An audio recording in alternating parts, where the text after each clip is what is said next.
Hey, what's up guys, welcome back to the channel. On today's episode, we're talking about most people's favorite tool, this tool right here. There's a large following for this tool. I think a lot of the people think it is actually a great tool. Then there's just a lot of people who are just, fans of just Milwaukee tools and they'll buy pretty much anything that they make. I personally, this is not my favorite impact driver, but we're gonna go see what the hype is really all about. So we're gonna go over this tool top to bottom, see how it stands up against some of the other impact drivers on the market. We're gonna see how it stands up pretty much with different batteries and see how that works out. So stick with us.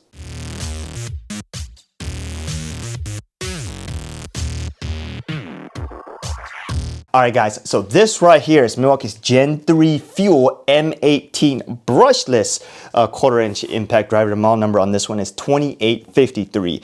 Like I said, this is probably one of the most popular impact drivers out there. And if you watch a lot of Flex commercials and infomercials, they're always comparing stuff and whatnot. Everybody wants to be the best. So we're gonna find out if this one really is the best. So in order to do that, let's go take a look at the marketing hype and then we'll go in and take a better look at it. This right here is Milwaukee's M18 Fuel 1/4 inch Hex Impact Driver. It has a powerful brushless power state motor that delivers up to 30% faster driving speed, increasing user productivity. It has 25% more torque with up to 2,000 inch-pounds to complete more demanding applications. Wow, that is actually a lot of torque for an impact driver. Do we really need that much? I don't know. Let's find out. It has 4-mode drive control, single-handed bit insertion for faster change. Keep in mind it's only insertion, not necessarily also ejection. It has premium overmode, pretty much standard Milwaukee overmode for resistance and stuff like that. It's compatible with all M18 batteries. It is pretty much the most compact impact driver at 4.59 inches in length that allows you to get into more tight spaces.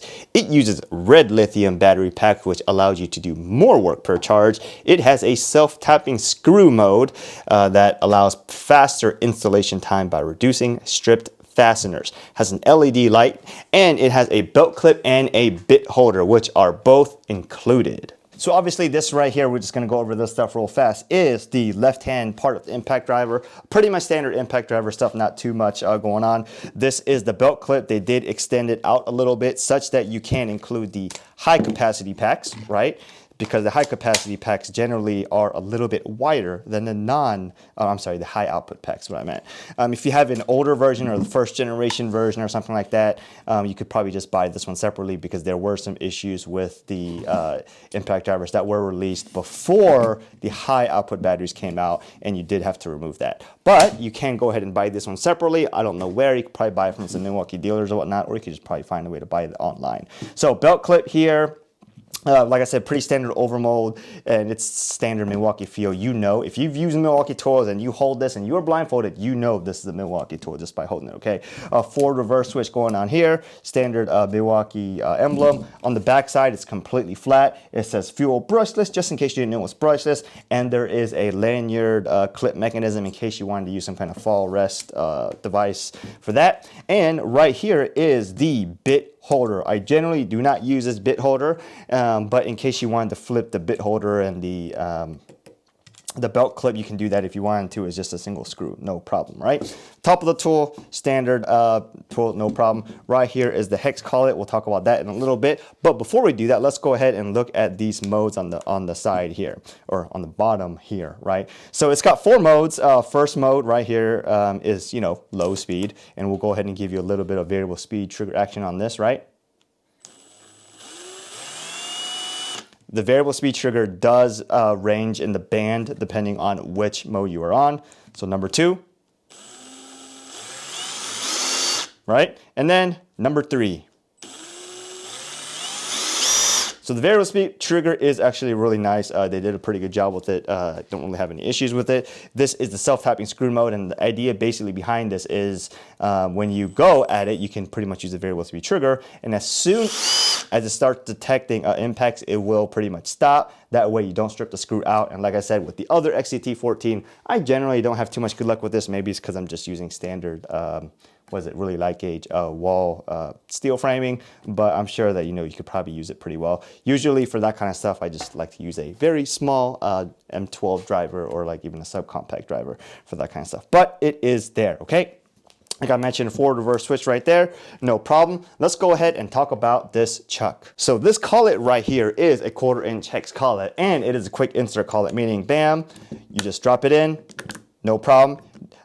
It falls in, no problem. You don't have to hold it open. But in order to remove it, it is, you know, 1 or 2-step operation. You pull the collet up and you pull the bit out. If you are really handy, you could probably just get it in with one hand, right? Like this, pull it out, no problem. But that's really what's really going on with that. I will go ahead and say one of the primary reasons I do not like using this impact driver is mainly because a lot of people have experienced this.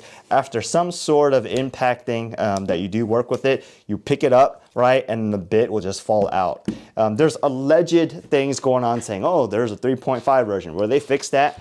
I have not seen that, and this collet definitely cannot hold on to some bits for some reason, and it doesn't matter which type of bit, brand, whatever you're using. It happens to spade bits, driver bits, impact bits, non-impact bits, it doesn't matter. This collet will not hold on to bits sometimes. Under only certain occasions that it happens, but it's completely random, and because of that reason, that's one of the reasons I primarily do not like using this impact driver right here, okay? So that's what's really going on with this. You know, you get an LED light right here. I'm not sure if we talked about that one already, but you know, it works pretty well, generally pretty bright. A lot of times when you're working in tight spaces or dark spaces, you do come to appreciate it. On the bottom side here, you don't really have too much going on. There's no like gel pads or whatnot to absorb some vibration. You don't really have too much vibration with this, mainly because it's an impact driver, and this is what's going on with this tool. And if I haven't mentioned it already, in case you just want to know, it will remember which mode you're on if you do change the batteries out. I know some people are like, oh, well, it always resets to 1. No, that doesn't happen. It always remembers which one you're on, and then comes back to it when you do, you know, put the battery back in. So without too much further ado, let's get into some numbers. All right, so the format of this video is gonna be a little bit different. We usually just go through all the tests and whatnot and show you all tests. Then we go look at numbers. We're actually just gonna go look at the numbers, and then I'll include the clips for all the testing, post credits or post ending scene or whatever you wanna call that. So in case you didn't believe me, you can just go watch it and then it'll be there. But most people actually just care about the numbers, so let's go ahead and take a look at that, all right? Before we get into that, let's go over some of the specs, you know, real quick. They say pretty much the tool only is 2.2 pounds. We already covered the lengths. The max torque is 2,000 inch-pounds, allegedly. Max RPM is 0 to 3,600 RPMs, and IPMs is 4,300 IPMs, okay? It has a standard 5-year warranty, you know, pretty much most Milwaukee tool stuff does. And as M18 implies, it is 18 volts, okay? So let's go ahead and talk about the performance with the favorite way I like to use it, or the favorite configuration, which is with a compact high output 3.0, mainly because it's small, it's light, it's got a big footprint on the bottom so that it doesn't tip over as much, you know, but mainly because it's light, okay, and it uses high output batteries. So just do a quick recap. Remember, we do 3 tests, 8-inch timber locks, and then 2 types of lags. We'll go ahead, we take the average of all 3. First run, on the 8-inch timber lock test, 4.25 seconds. Second run, 3.92 seconds. Third run, 3.80 seconds. Taking an average of 3 runs comes in at 3.99 seconds. Moving on to the 5/16 inch by 6 inch lag test. First run, 5.67. Second run, 4.52. Third run, 4.57. Taking an average of 3 runs comes in at 4.92 seconds. Going into the 1/2 inch lag test, this test is actually more interesting. First run, 17.35 seconds. Second run, 16.17 seconds. Third run, 17.92 seconds. Taking an average of the 3 runs comes in at 17.15 seconds. So this configuration with tool and this battery comes in at a whopping 3 pounds, 9.2 ounces. And as we said, the trigger response is generally pretty good. Had no issues with that, okay? So where do we go with the total performance number? We take the sum of the 3 averages, and that total performance number comes in at 26.06 seconds, all right? That actually puts this currently in second place, right ahead of the Makita XDT14, which had a total performance score of 36.82 seconds. We'll go ahead and go through some of those numbers again later. Moving on to, you know, how does this impact perform when you compare it or kit it with a 5 amp hour kit. You know, when you do buy it as a kit, it does come with the 5 amp hour XC kit, and the 5 amp hour batteries uses 18650 cells, right? So moving on, let's go take a look at numbers. First run on the Timberlock test. 4.57 seconds, second run 4.30 seconds, third run 4.18 seconds. Taking average of 3 runs comes in at 4.35 seconds.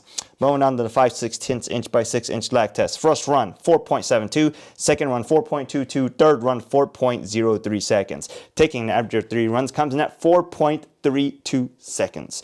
Moving on to the 1/2 inch by 8 inch lag test. First run 19.03, second run 14.7, third run 14.25. Taking an average of 3 runs comes in at 15.99 seconds. And if you do kit this impact driver with the 5 amp hour battery, the total weight of this configuration comes in at 3 pounds, 13.8 ounces. And still, the trigger response is good because it is the same tool, right? So the total performance number of this impact driver kitted with the XC5.0 comes in at 24.67 seconds, all right? So that comes in pretty much a little bit better than with the high output CP 3.0.